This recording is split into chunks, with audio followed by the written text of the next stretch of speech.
Welcome back to the channel. Today we're diving into a Linux distribution that sits in a very interesting spot in the Linux world.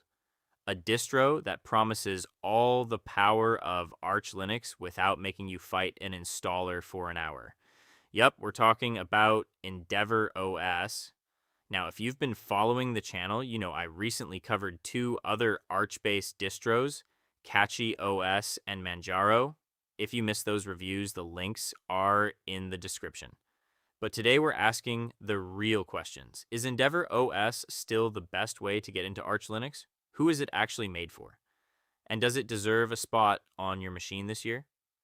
Let's break it all down and see what makes EndeavourOS stand out or fall short in the Arch-based universe.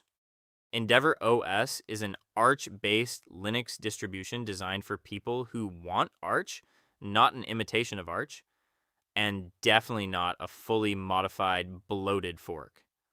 Where Manjaro tries to be user-friendly Arch and CachyOS tries to be performance supercharged Arch, EndeavourOS stays focused on one mission: deliver Arch Linux with a human-friendly installation and sane defaults. The beauty is, you get the Arch repos, the Arch package versions, the Arch wiki compatibility, and the rolling release without having to manually bootstrap your entire system. Before we install it, let's clear up the confusion. Why choose this over other Arch-based distros? EndeavourOS versus Manjaro. Manjaro adds layers on top of Arch, custom repos, delayed packages, lots of pre-installed software, and a more controlled update cycle. This is good for stability, but it means you're no longer getting true Arch. EndeavourOS is much closer to upstream Arch. No delayed packages, no custom repo that replaces Arch packages, no Manjaro flavoring. Updates come straight from Arch itself. EndeavourOS versus CachyOS. CachyOS is the new speed demon on the block. It's highly optimized with custom kernels. While CachyOS focuses on raw hardware performance and gaming tweaks, EndeavourOS focuses on simplicity and the community experience. Endeavour gives you a clean slate. CachyOS gives you a tuned engine. In short, Manjaro is Arch with a safety net. CachyOS is Arch on steroids. EndeavourOS is simply Arch made accessible. All right, let's download and install EndeavourOS. Head to the official site and download the image. You can download directly or use a torrent. After the download is complete, use a tool like Balena Etcher and Rufus to create a bootable USB. If you are dual booting, check videos on how to do that.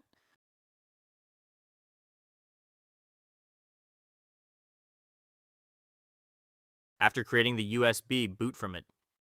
If Secure Boot is enabled, your system might refuse to boot from the live USB. That's why, in most cases, you need to turn Secure Boot off before installing EndeavourOS. Once you do that and boot from the USB, you'll land in a live session with a nice, simple, welcome app. From here, installing EndeavourOS is straightforward. Just click Start the installer. But here's where some people hit a problem: mirrors. In some places around the world, you may not have a stable internet connection, or your ISP might block certain servers. EndeavourOS uses a system that tries to automatically detect and rank the best download mirrors. But in certain regions, this auto-ranking just doesn't work well. You might end up with slow, unstable, or unreachable mirrors. This can cause very slow installation, packages failing to download, or the installer getting stuck. In the Welcome app, there's a tool called Update Mirrors. Click that, and instead of relying on the automatic ranking, manually pick mirrors that are known to be stable. The installer gives you two ways to set up your system. The online installer needs an internet connection and lets you choose from different desktop environments like GNOME, XFCE, and so on. You can customize your setup right from the start.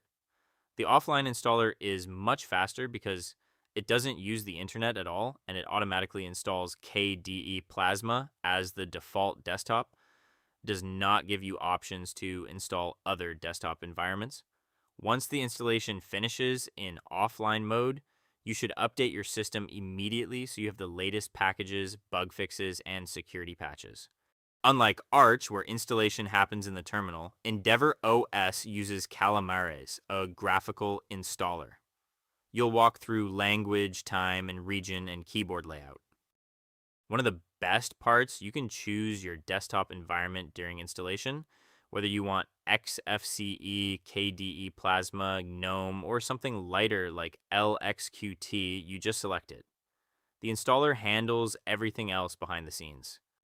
I'm going with KDE because it's beautiful, modern, and highly customizable. It looks great out of the box, runs smoothly even on mid-range hardware, and gives you tons of control over your desktop. KDE just feels polished and flexible, perfect for daily use. You can add kernel and printing packages here if you want.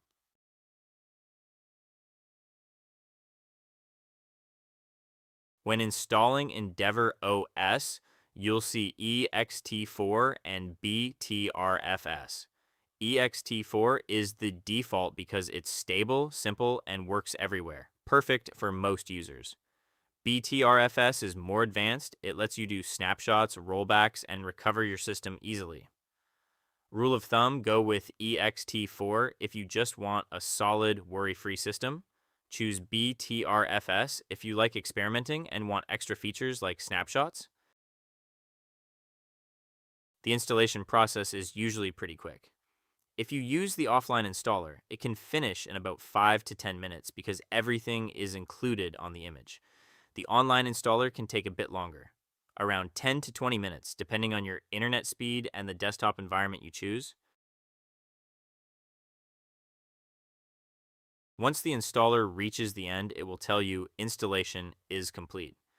At that point, you simply remove the USB drive, click Done, and let your system reboot and start up from the internal drive. When it boots, you'll land in your fresh EndeavourOS setup, ready to update and start using your system right away.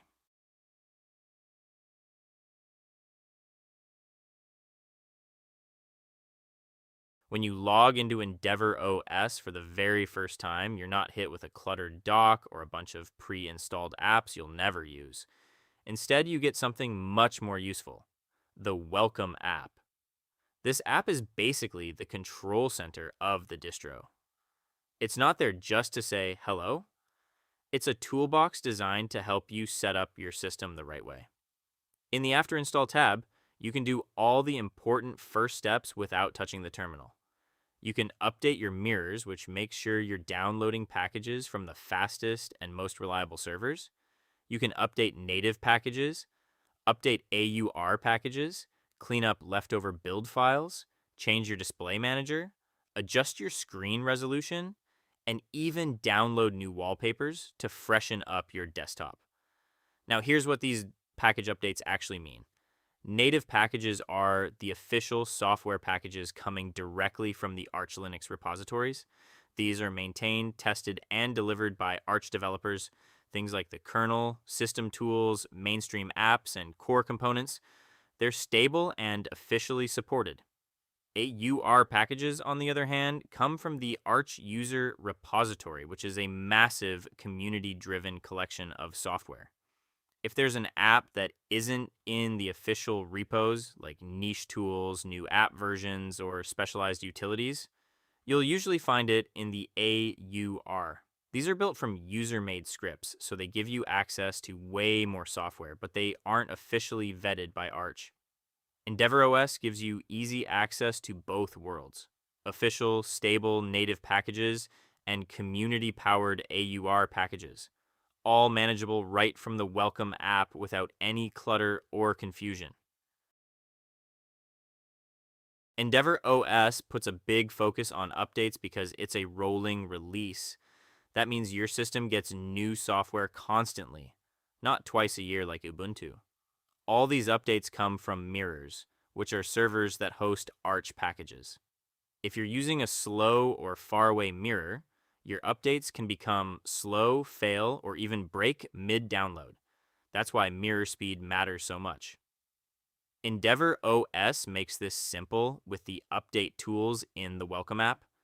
It switches you to the fastest, closest servers so your updates stay smooth and reliable. It's like moving into the fast lane on the highway. Everything just works better.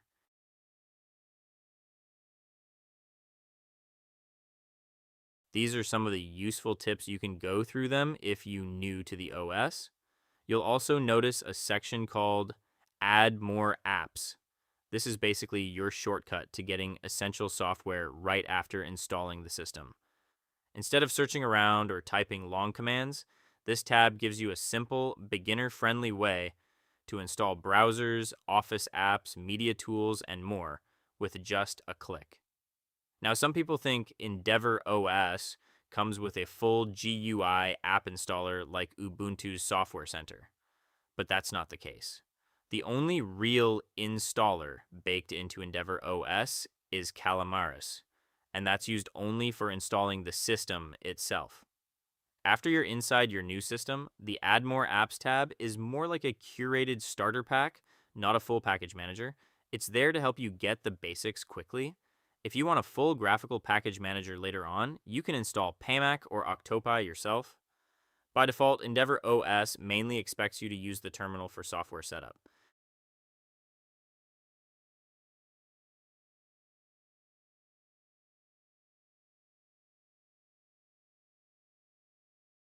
Here's where EndeavourOS shows its personality, or rather, its lack of one.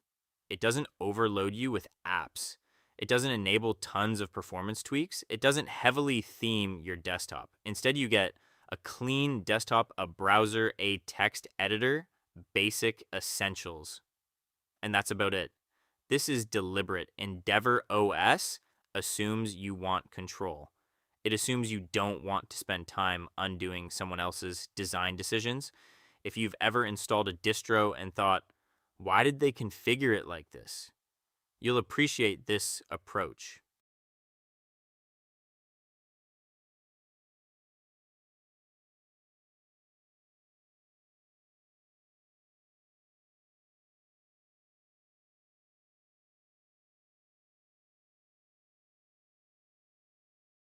Since you have a basic install, everything you need to know to set up your OS according to your needs is in the wiki. Who is it for? Let's be honest. EndeavourOS is not aimed at absolute beginners who just want something that works without thinking. It's best for users who are curious about how Linux works, people who want Arch without manual installation, intermediate users comfortable maintaining their system, anyone who prefers minimalism over handholding. It doesn't hide the inner workings of the system. You'll still use Pacman. You'll still interact with Arch documentation. You're still responsible for maintaining a rolling release, and that's actually a good thing if you want to learn. Performance-wise, EndeavourOS feels quick and responsive, but it's not trying to win benchmark competitions. Some distros enable aggressive memory compression tools like ZRAM by default. EndeavourOS doesn't, but you can enable those yourself in minutes if you want to. That's the theme here. It doesn't do everything for you, but it doesn't stop you either. If you maintain it properly, you can run this system indefinitely, constantly updated, always current. At the end of the day, EndeavourOS succeeds because it knows exactly what it is: a fast, straightforward way to install Arch Linux without turning it into something else. It isn't for the person who is afraid of a terminal, and it isn't for the person who wants a set it and forget it system like Linux Lite. It's for the tinkerer who wants a rock solid foundation. What do you think? Is the lack of a GUI app store a deal breaker for you? Let me know in the comments below. I'll see you in the next one.